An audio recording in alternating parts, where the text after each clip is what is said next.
जय श्री कृष्ण। जय श्री कृष्ण। नारद जी युधिष्ठिर से बोले कि सारे दैत्यों ने शुक्राचार्य जी को अपना गुरु बनाया था और उनके दो पुत्र थे, संड और अमर्क। ये दोनों हिरण्यकश्यप के राजमहल के पास ही रहा करते थे।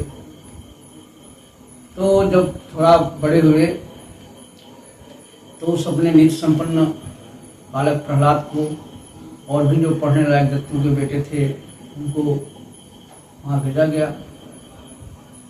और उन्होंने उनको राजनीति, अर्थनीति इत्यादि की शिक्षा देना प्रारंभ किया। एक दिन इसी तरह से जो है किसी छुट्टी में ये प्रहलाद जी अपने पिताजी के यहाँ आए तो बड़े प्यार से हिरण्यकश्यप ने अपने बालक को गोद में लेकर कहा कि बताओ पुत्र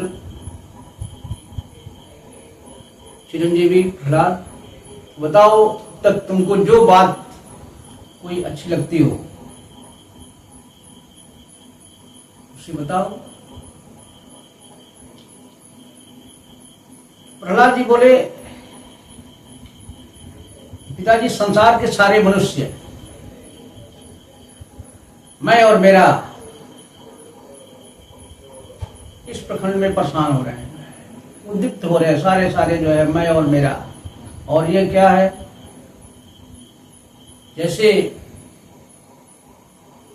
उनको क्या करना चाहिए, इस प्रकार से घास से ढके हुए अंधेरे कुएं में जाकर वो गिर जाते हैं, उसी प्रकार से मनुष्य गृहस्थ मनुष्य जो है उस संसार रूपी चक्कर काट रहा है। तो मेरा विचार है ऐसे लोगों को गृह छोड़ करके जो है वन में चले जाना चाहिए और भगवान विष्णु की आराधना, सेवा, अर्चना करना चाहिए। यह सुन करके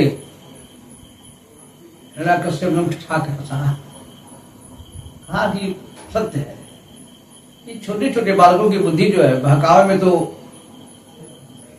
चली जाती है। और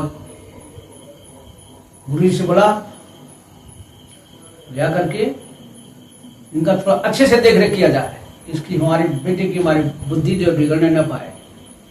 पुनः जो है गुरुकुल में गए, वहां पर ले करके गुरु जी बहुत प्यार से पुचकार करके बोले, अरे बेटा ये क्या तूने कर दिया, मैं सिखाता हूं कुछ और तुम कहते कुछ और, तुम्हारी ये बुद्धि कैसे बिगड़ गई, सच से बताओ, झूठ मत बोलना, किसी ने तुमको बहकाया क्या। प्रहलाद जी बहुत विनम्र भाव में बोले कि जो संसार के मोह माया में पड़े हुए लोग हैं उनको ऐसा लगता है, तो वही परमात्मा जो है आपके शब्दों में मेरी बुद्धि को बिगाड़ रहा है। गुरु जी जिस प्रकार से चुंबक लोहे को खींच लेता है, उसी प्रकार से मेरा मन स्वाभाविक रूप से भगवान विष्णु की ओर आकर्षित हो जाता है। इतना कह करके चुप हो गए। तब तो गुरु जी को बहुत गुस्सा आ गया, कहे अरे तुम तो हमारे कृत्य में दाग लगा रहे हो, लाओ बेत लाओ, इसका दंड ही सबसे बढ़िया उपाय है। और इस तरह से प्रहलाद जी को बहुत सारा झिड़के, क्रोध दिखलाए और फिर वो जो है अर्थ, धर्म, काम की शिक्षा जो है वो देने लगे। और इसी तरह से कुछ दिन बीता और तब एक दिन उनकी माँ के पास ले गए। माता ने क्या किया, बहुत दुलार से उनको नहलाया धुलाया, अच्छे वस्त्र पहनाए, और तब उनको प्रहलाद जी को दरबार में पेश किया गया। हिरण्यकश्यप बड़े प्यार से अपने बालक को गोद में उठाया, उनके सर को सूंघा और प्रेम के आंसू गिरने लगे। इतना प्रेम के आंसू में गिरे कि उस रात के वस्त्र बिक गए। और बहुत ही भावाभिभूत कहा, बेटा अरे गुरुजी ने तुमको तो बहुत ही दिन तक अच्छी अच्छी बातें बताई, और उनमें से कोई एक बात जो तुमको अच्छी लगी हो वही हमको बताओ। प्रहलाद जी तत्काल क्या कहते हैं, श्रवणम कीर्तनम विष्णु स्मरणम पाद सेवनम अर्चनम वंदनम दास्यम सख्यम आत्मनिवेदनम। पिताजी भगवान विष्णु की भक्ति के 9 साधन हैं। उनकी मधुर कथाओं का श्रवण करना, उनके नाम का कीर्तन करना, आराधना करना, सख्य भाव से रहना, दास्य भाव से रहना, अर्चना पूजा करना, सब करेंगे तो इससे जो है मनुष्य का कल्याण होता है और उसे इस संसार से जाने का मौका मिलता है। अब यह सुनते ही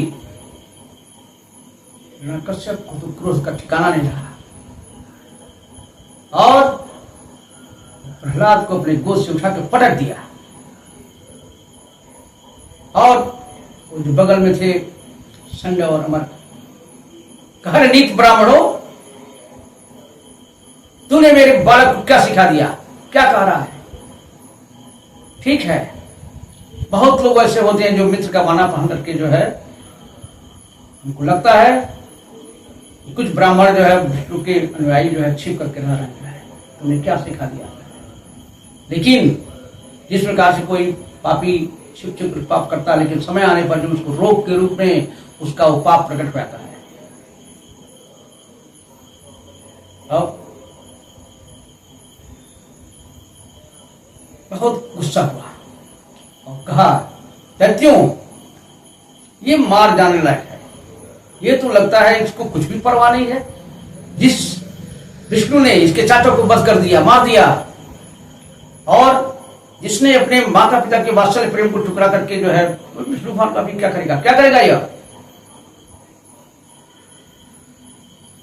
अगर शरीर में कोई अंग दुख देने लगे तो उसको काट देना है, ठीक है।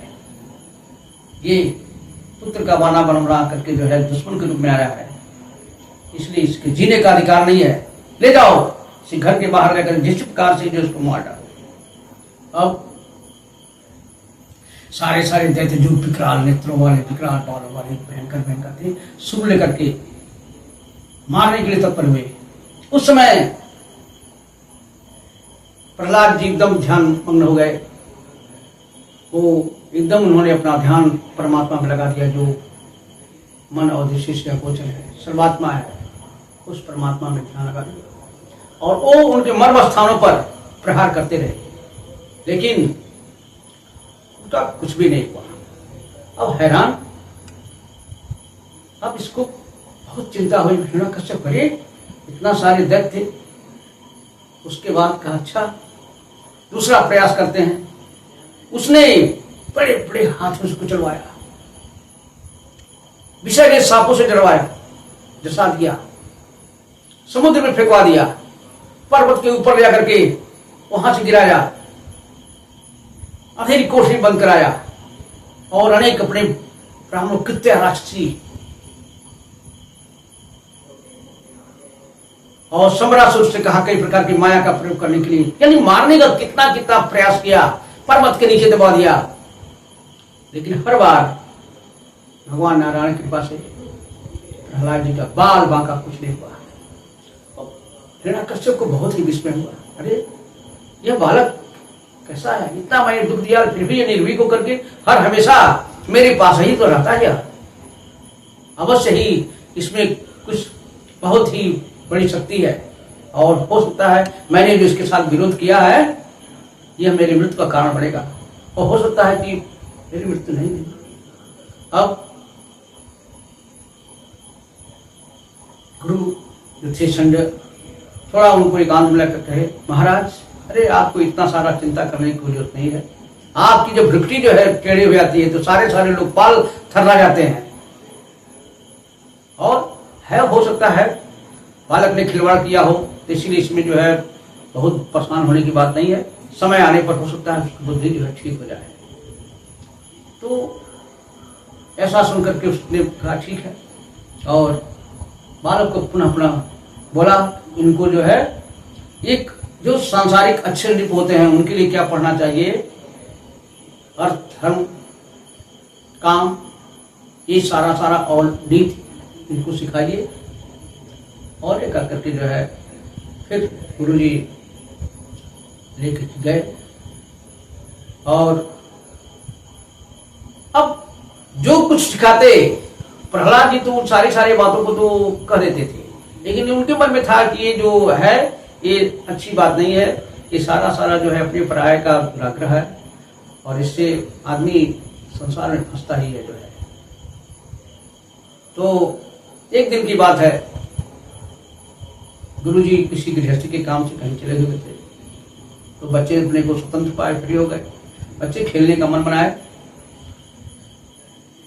प्रहलाद जी को भी बुलाना चाहते थे। प्रहलाद जी उनको अपनी मधुर वाणी से अपने ही ओर बुलाए और बैठ करके उनको कुछ आध्यात्मिक ज्ञान देने संबंधी बातें जो है कहने लगे।